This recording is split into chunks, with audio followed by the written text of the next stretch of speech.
Fellow Ugandans, ladies and gentlemen, I am Kyagulanyi Ssentamu, also known as Bobi Wine, Member of Parliament for Kyadondo East constituency, and also your comrade in the struggle for a free Uganda. I come to you today to address you on the issue of the high taxes that President Museveni's government continues to impose on the citizens of this nation. On Wednesday, the 11th day of July 2018, joined by patriotic young men and women of Uganda, we marched in Kampala city in protest against the unfair and extortionist mobile money and social media taxes. Our march was very peaceful until some officers from the Uganda Police Force disrupted it using tear gas and live bullets on the peaceful demonstrators. Our comrades were arrested and jailed, but I know that not even jail can shut the mouths of oppressed citizens. This happened despite the fact that we had notified the police of our intended protest as required by law. I commend all Ugandans from all walks of life who joined us in this protest and all those who led demonstrations countrywide.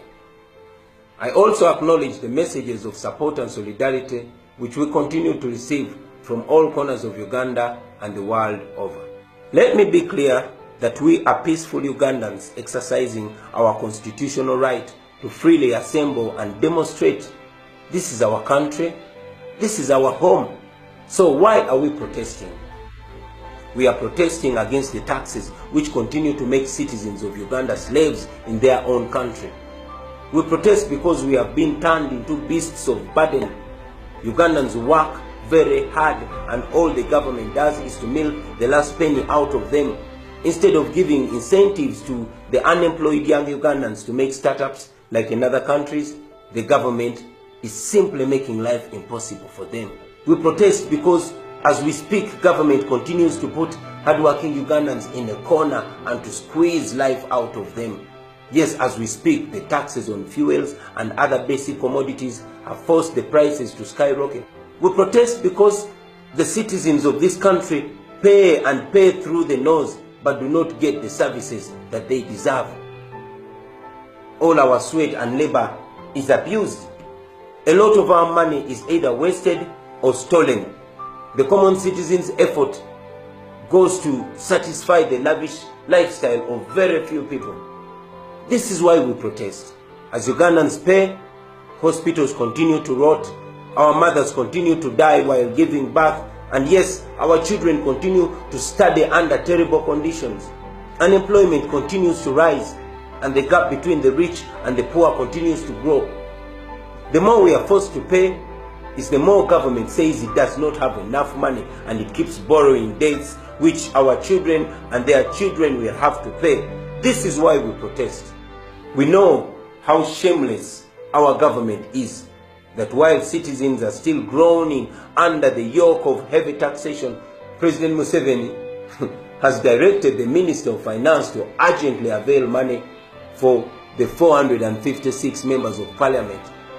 And this is expected to cost the taxpayer more than 290 billion shillings. The citizen of this nation has been mocked enough. This provocation of Ugandans needs to stop. We cannot continue to be taken for granted. We can't continue to be taken for a ride. We reject the double taxation and the triple taxation with the contempt that they deserve. Who on earth came up with this ridiculous idea of taxing social media?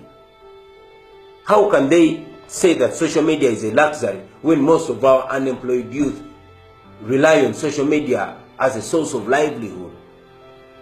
The government just doesn't understand our hustle.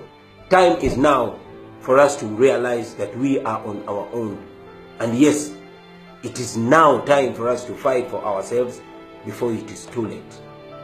Since we started these campaigns, we have noted that government has accepted to review the taxes. We call upon all of you to join us in saying this tax must go. This is evidence that if we unite and speak with one voice, there is nothing that we cannot achieve.